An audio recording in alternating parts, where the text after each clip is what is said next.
Hey guys, welcome back to the channel. In this one, I am going to cover a few tips that you guys can use to enhance your outdoor photography. This can range from shooting portraits, landscape, animals, you name it. Maybe you even just want to kind of start weaning off of your automatic mode. This will kind of give you a sense of how to start shooting in full manual. And to get us started, our first tip is going to be something photographers like to call as the Sony 16 rule. Now, the Sony 16 rule is a rule of thumb, and for the most part, it works really well. And this could really help you as well if you are starting to shoot in manual and having trouble basically balancing the exposure triangle.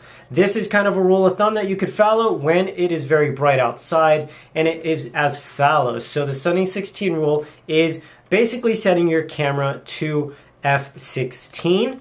And then from there, whatever your ISO is set at, you are going to have that as your shutter speed as well. So to kind of make sense of all of this, as an example, we are going to put our f-stop at f16.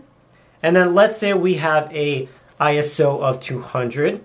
We are then going to put our shutter speed 1/200th of a second. Now, when you combine all those elements together, you should get a properly exposed image. So the next time you're out shooting and you're having trouble kind of balancing your exposure triangle between those three, which is your shutter speed, your ISO, and your aperture, go ahead and use the Sony 16 rule and see how that works out for you.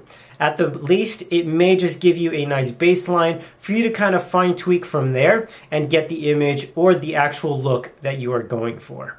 One thing that you definitely want to plan out before you go out and start shooting is the time of day. This can make or break your shoot, give you a lot more time to shoot or not enough time. It's definitely something very important that you need to consider before you go out and shoot.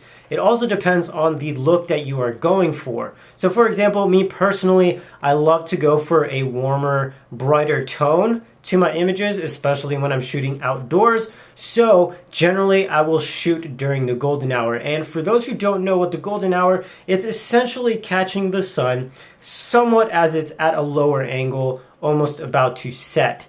This gives you a really nice angle of light, and a lot of times I have my subject backlit using the sun as my main light source.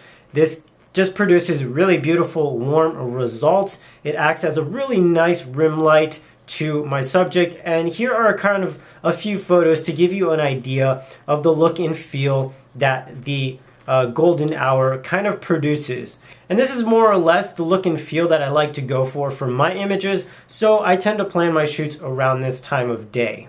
If you do decide to go out and shoot during golden hour, what you may find is you're going to have maybe some trouble properly exposing your subject, because your camera's going to have a hard time differentiating, basically balancing the light coming from behind your subject to the front.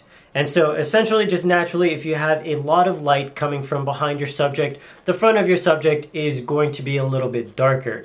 You can combat this a few ways, basically maybe reducing your f-stop, creating a little bit more light, or you can use something like a reflector to basically bounce some light from the sun onto the front of your subject, or you can use flashes, strobes, anything like that. Works really, really well as well. But just kind of keep that in mind in case you do plan to shoot during golden hour. I honestly think it's really good practice, though, to get into the habit of being able to learn how to properly expose your images or your subjects in this matter while being backlit without any additional use of lights. Another really fun tip is, let's say you are going for a nice warm look, but you may not have the time to actually shoot during golden hour to get those natural warm tones.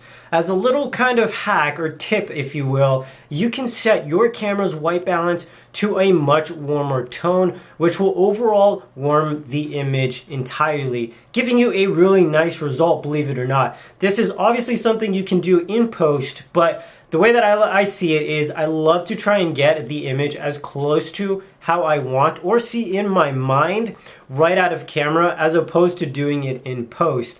Just because, you know, when you go and edit on the computer, you're going to be spending more time. So why not just spend a few more seconds on camera getting it right the way that you want it, so you are that much closer in the final step of editing, and it'll save you a lot of time, especially if you are shooting a lot of images. Well, that is going to wrap up this video. I hope you learned some things with these cool tips for taking your photography to the next level when you shoot outdoors. And I'm curious, did you guys know about the Sweet 16 rule?